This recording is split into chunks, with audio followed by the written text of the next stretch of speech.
Greetings one and all, and welcome to another episode of Tales from VANA'DIEL. Before we get stuck into today's episode, the majority of this information comes from a book called Life in VANA'DIEL. Unfortunately, this book was only available in Japanese, so for people like myself, I've had to rely on people on the internet like Elmer the Pointy on the Blue Garter forums, who over 10 years ago now shared information that was contained in this book. The work of those who have translated and shared its content is incredibly appreciated. Okay, so at the end of the last episode, for once, VANA'DIEL was left in relative peace. There were some skirmishes between enlightened races and beastmen tribes, but the enlightened races were not at war with each other. But that all changed when young King Raygyug ascended to the throne. He wished to bring back the glory days of Sandoria and follow in the footsteps of War King Ashufage, who you'll know from the previous episode was an ambitious conqueror who made war, not peace. The young king set about forming a new and improved royal army with a strict training regime for the Royal Knights of Sandoria. Just 4 years after becoming king and making his bold proclamation, Raygyug was ready to make his move. It started with a simple demand to the Republic of Bastok: return all the mines and lands back to Sandoria that had been sold to them by the aristocracy when Sandoria was in a recession. The Bastokan government refused, and immediately Sandoria issued a declaration of war. Leaving his brother Prince Felanon with the Temple Knights to protect the capital, Wolf King Raygyug leads his royal knights along with their allies of the Tavnazia Knights south for what will be the last great conflict between enlightened races. He did not mess around either. Bastok's fortifications in Valkrum, Konschtat and Gusterberg quickly fell to an immense army of elven royal knights. Within just 7 months, they had marched from Sandoria in the north and taken control of the surrounding areas of Bastok in the south. The Republic's capital was surrounded. Due to the geographical location of Bastok, being surrounded in this manner meant supplies to the capital were running low. The president knew if the armies of Sandoria made a move on the capital itself, the war would be lost. So in order to buy time, President Shriver sent out messengers to negotiate terms of surrender, without ever actually surrendering. After a month, King Raygyug had had enough of these negotiations, and finally declared a military strike on the capital would take place the following day. During the planning of their attack that evening, word reached them that an army of orcs had crossed the mountains and were invading the Norvalan region. The royal knights were left in a dilemma. Do they stay and risk losing their homeland, or do they return home to fight off the orc invaders? King Raygyug did not believe his brother was capable of holding off the orcish threat, and so plans were made for them to return and secure their homeland. However, in order to maintain their current strong position, they initiated plans to torch their siege weaponry and have the noticeable bonfires trick the Bastokans into believing they were still present and ready to invade. In Bastok, taking full advantage of their delay tactics, a plan was hatched by the key officer of the Republican Legion, Schultz. Using an inconspicuous merchant ship, General Fries led units of Bastok's army across the sea to Valkrum, and using the cover of darkness, the Iron Musketeers were able to establish their position on the western hills of the Konschtat Highlands. Geiger mercenaries carried in cannons, which were placed in strategic positions.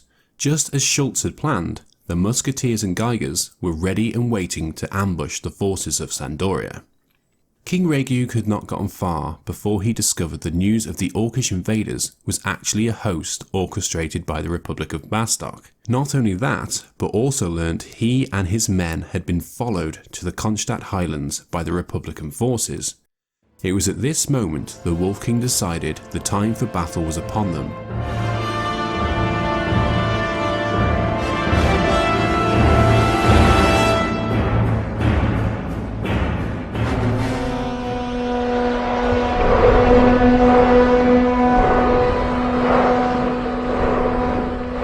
Royal Knights sounded their horns to signal goblin mercenaries to attack. The Bastokan forces did not flinch and allowed the goblins to advance, right into range of their musket fire. Boom! A round of gunfire was swiftly followed by bolts from their crossbows, and countless goblins fell instantly. Those goblins that had not perished immediately fled from the battlefield. However, the goblins served as a distraction as the Royal Knight archers had moved into range. Valdemian gave the order, and the front line of Bastocan forces was obliterated by the cascading arrows. Bastark responded by signalling their Geiger mercenaries to attack. These huge beasts, standing at the height of over 3 human men, towered above the battlefield and launched huge boulders at the elven army. This assault by the Geiger was complemented by cannon fire from the gold musketeers, and the elven were getting decimated.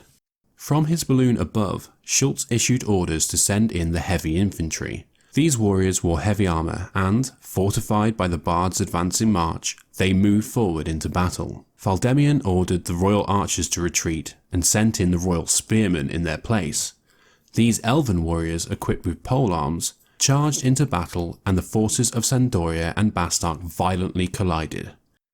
At first it was an evenly matched affair, but little by little the Bastocan forces were gaining the advantage. As the main forces fought, King Rejug gathered some troops and moved to the right of the battlefield. From here they launched a volley of arrows upon the advanced Bastocans, stopping them in their tracks.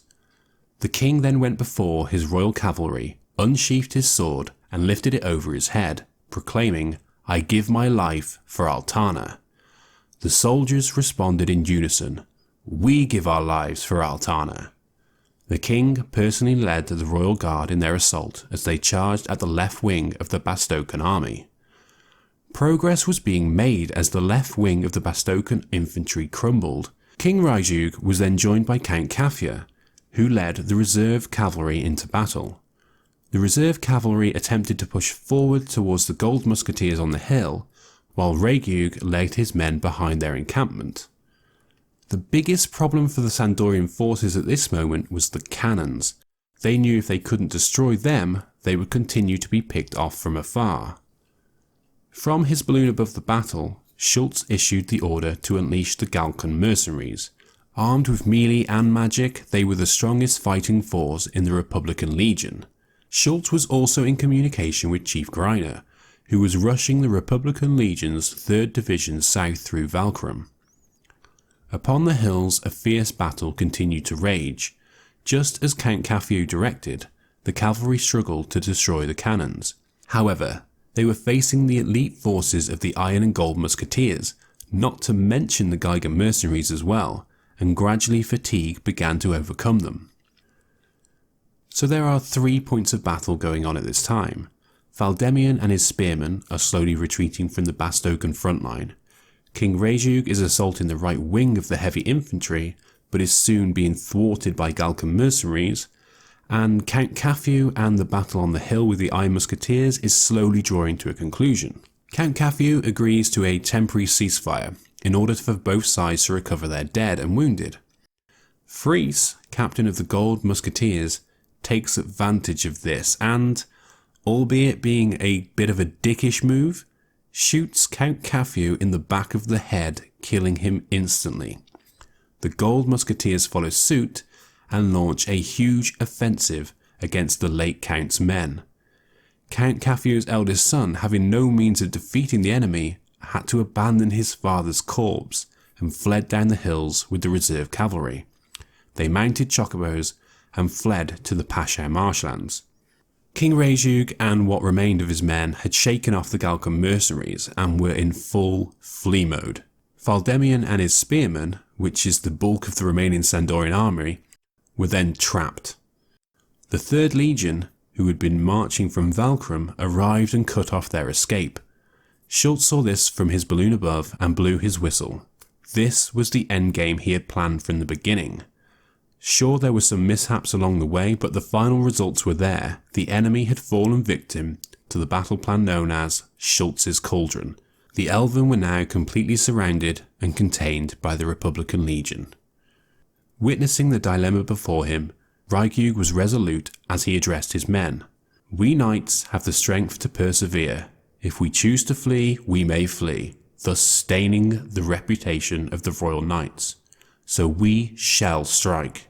We shall give our lives to rescue the spearmen, and tales of our great sacrifice shall be passed down throughout the generations."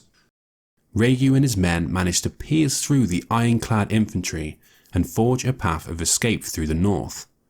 The royal spearmen had all but collapsed, but a few Renmans managed to escape, while Fordemian bravely fought on to the bitter end. He fell on the battlefield while allowing his comrades to flee to safety. By the time they had reached the Thane Plateau, the king was left with but a few dozen soldiers. It is said that the king was only able to escape due to Schultz's advice that the Republican Legion not challenge those who are prepared to die. Some hours later, a proclamation of victory spread across the hills of Konschtat Highlands. The Gold Musketeers, the two legions, and finally coming down from the skies, Schultz himself gathered together in jubilation. The battle was over, Bastok had won. This is where our story ends for today, as we're now entering the age of technology. I'll talk to you again soon. Take care.